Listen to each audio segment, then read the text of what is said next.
اعوذ باللہ من الشیطان الرجیم بسم اللہ الرحمن الرحیم وَإِذْ قُلْتُمْ يَا مُوسَى لَن نُّؤْمِنَ لَكَ حَتَّى نَرَى اللَّهَ جَهْرَةً فَأَخَذَتْكُمُ الصَّاعِقَةُ وَأَنْتُمْ تَنْظُرُونَ ثُمَّ بَعَثْنَاكُمْ مِنْ بَعْدِ مَوْتِكُمْ لَعَلَّكُمْ تَشْكُرُونَ۔ ہم نے آیت نمبر 55 سے 56 پڑھی ہے، یعنی 55 اور 56 دو آیتیں پڑھی ہیں۔ اور جب تم نے کہا اے موسیٰ ہم ہرگز تمہارا یقین نہیں لائیں گے، یہ کنز ایمان ہے، جب تک علانیہ خدا کو یعنی اللہ کو، یہاں اللہ ہے دیکھیے، حتیٰ نر اللہ، ہم نہ دیکھ لیں، ٹھیک ہے، نر اللہ، اللہ کا ترجمہ ویسے اللہ ہی کرنا چاہیے، جو پچھلے ہو چکے، لیکن اللہ کا ترجمہ بدلنا نہیں چاہیے، کیونکہ اللہ ایسا ترجمہ ہے جس سے سب واقف ہیں، کوئی ایسا نہیں جو اللہ کے نام سے نامانوس ہو۔ اور دوسری بات یہ ہے کہ اللہ تعالیٰ نے فرمایا کہ اللہ کو اس کے اچھے اچھے ناموں سے پکارو، اس کو سب نام اچھے ہیں، تو ہمیں اب ضرورت نہیں ہے کہ ہم مزید اس میں فارسی یا دوسرے مذاہب کے جو لوگ خدا کہتے ہیں اس نام سے اللہ کے نام کو ترجمہ کریں۔ ہاں، جہاں اشعار میں، جہاں جن جگہوں پہ مقولے وغیرہ میں مجبوری ہو جاتی ہے تو انسان بے اختیار کہہ دیتا ہے، وہ ایک الگ بات ہے، لیکن یہ ہے کہ ارادتاً ویسے اللہ کا ترجمہ اللہ ہی کرنا چاہیے۔ جہرتاً علانیہ، ٹھیک ہے، دیکھ لیں، تو تمہیں کڑک نے آ لیا، ٹھیک ہے، کڑک یہ سائقہ، بہت سے لوگ سائقہ نام رکھتے ہیں، نہیں رکھنا چاہیے، اس کا مطلب ہوتا ہے کڑک، ٹھیک ہے، یعنی وہ جیسے سور پھونکنے کو بھی کہا جاتا ہے۔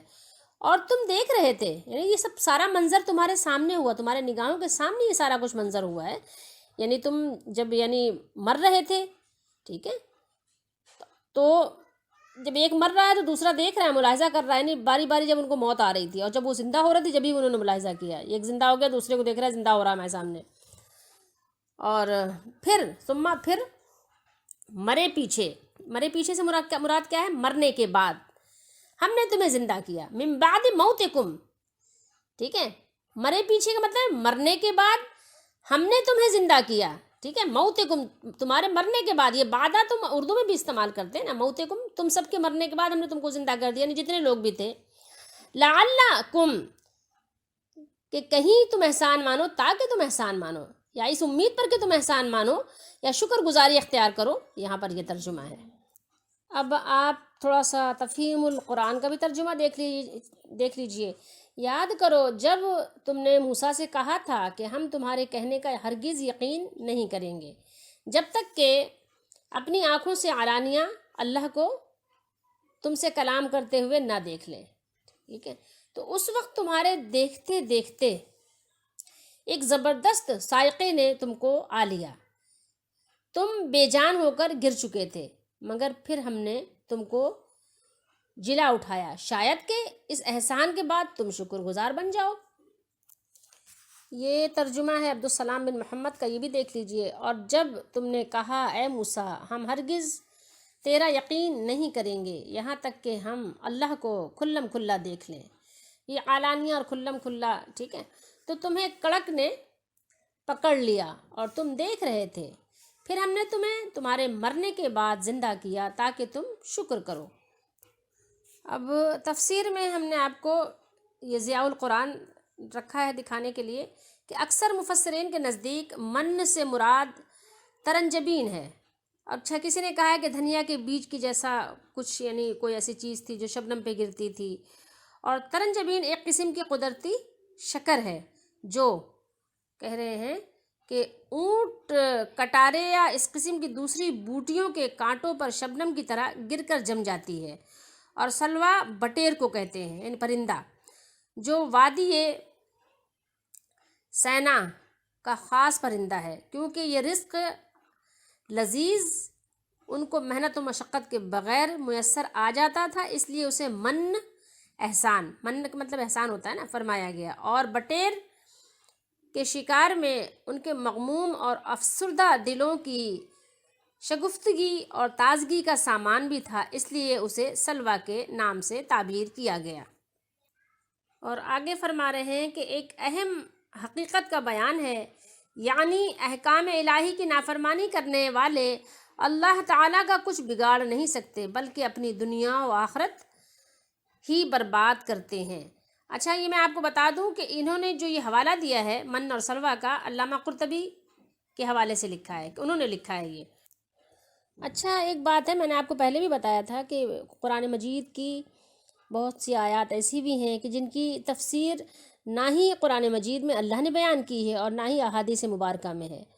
اور جب قرآن و حدیث میں نہیں ہے تو صحابہ کرام رضی اللہ تعالیٰ عنہم نے بھی اس کی تفسیر نہیں کی ہے۔ تو اب اس لیے پھر وہ مفسرین کی رائے ہوتی ہے، تعویلات ہوتی ہیں، اور پھر وہ ظاہر ہے کہ ایک بات یہ ہوتی ہے کہ جتنا ظاہر ہے، جتنا کھلا کھلا ظاہر ہے کہ اللہ نے ان پر انعام کیا، ان کو نعمت دی، ٹھیک ہے، ان کے کھانے پینے کا بندوبست کیا، ان پر بادلوں کا سایہ کیا، آگے ذکر آئے گا کہ بادلوں کا سایہ کیا، تو یہ ساری چیزیں ہیں کہ یعنی بتانا مقصود یہ ہے کہ اللہ تعالیٰ نے ان پر انعام کیا، لیکن انہوں نے اس کے بدلے میں کیا عمل کیا، ٹھیک ہے۔ اور ہمیں یہ بتایا جا رہا ہے، امت محمدیہ صلی اللہ علیہ وسلم کو آگاہ کیا جا رہا ہے کہ دیکھو، اللہ کا انعام تو ہر ایک کے ساتھ اس کے وقت میں ہوتا ہی رہتا ہے اور ہوتا ہے، ٹھیک ہے، یعنی اللہ کا انعام تو چل رہا ہے بندوں کے ساتھ مستقل طور پر، ٹھیک ہے۔ اگر اس کا انعام و اکرام نہ ہو ہم پر تو ہم ایک لمحے بھی، ہماری سانس بھی نہیں آ سکتی، لیکن ہمیں اس تاریخ کو بتا کر ہمیں جو ہے آگاہ کیا جا رہا ہے کہ دیکھو، اللہ تعالیٰ سے کسی کی کوئی رشتہ داری نہیں ہے، انہوں نے اللہ کی احسان فراموشی کی اور نہیں پہچانا، شکر گزاری نہیں کی، تو دیکھو ان کا کیا انجام ہوا۔ تو تم اپنے آپ سے اطمینان کر کے مت بیٹھو، اگر تم نے یہی عمل دہرایا تو تمہارے ساتھ بھی یہی کچھ ہونے والا ہے، تم پر تو اللہ تعالیٰ نے بہت زیادہ، بہت کثیر انعام کیا ہے، تو اس لیے اس بات کو بھولنا مت۔ تو اس لیے ہمیں اپنے مالک کا بہت زیادہ شکر کرنا چاہیے اور نعمتوں کی قدر کرنا چاہیے، اور ناشکری سے بہت زیادہ احتیاط کرنا چاہیے۔ یہ تو ہم نے آپ کو مختلف ان کے تفاسیر کے حوالے سے آپ کو بتایا۔ اب ہم بتاتے ہیں وہ بات جو ہم نے ابھی بخاری شریف میں پڑھی ہے، ٹھیک ہے، تو لیکن چونکہ تفسیر میں بھی وہ بات موجود ہے تو اس لیے ہم اب آپ کو وہ پڑھ کے بتاتے ہیں کہ من اور سلویٰ سے کیا مراد ہے۔ یہ دیکھیے بخاری شریف کے حوالے سے میں نے خود بھی پڑھا ہوا ہے، تو اس لیے میں نے آپ کو کہا کہ یہ بھی دیکھ لیجئے۔ صحرائے سینا میں ان کے پاس کھانے کے لیے کچھ نہیں تھا، اور صحرا کی دھوپ انہیں جلائے دیتی تھی، تو اللہ تعالیٰ نے ان پر خاص قسم کے بادل کا سایہ کر دیا اور کھانے کے لیے من اور سلویٰ کا انتظام فرما دیا۔ یہ ہے تفسیر عبدالسلام بن محمد کی۔ المنہ کی تفسیر میں سب سے صحیح رسول اللہ صلی اللہ علیہ وسلم کی تفسیر ہے۔ رسول اللہ صلی اللہ علیہ وسلم نے فرمایا، الکماءۃ من المن وماؤہا، یہ پانی کے لیے ہے نا، شفاء للعین، عین کیا ہے؟ آنکھ، ٹھیک ہے، شفا ہے اس کے پانی میں، یہ ہا ضمیر جا رہی ہے اس کی طرف، ٹھیک ہے۔ اب دیکھیے رسول اللہ صلی اللہ علیہ وسلم نے کیا فرمایا، یہ بخاری شریف ہے، مسلم شریف میں بھی ہے، ٹھیک ہے، کتاب الطب میں ہے، باب جو ہے یہ بتایا ہے انہوں نے۔ اچھا، اب اس کے علاوہ آپ آئیے کہ کھمبی من میں سے ہے، کھمبی، ٹھیک ہے، اور اس کا پانی کیا ہے؟ آنکھ کے لیے شفا ہے، ٹھیک ہے۔ تو کہہ رہے اس سے معلوم ہوا کہ من متعدد چیزیں تھیں جو صحرا میں خود بخود پیدا ہوتی تھیں، ان میں سے ایک کھمبی بھی تھی، اسی طرح وہ میٹھی گوند بھی من کی ایک قسم تھی،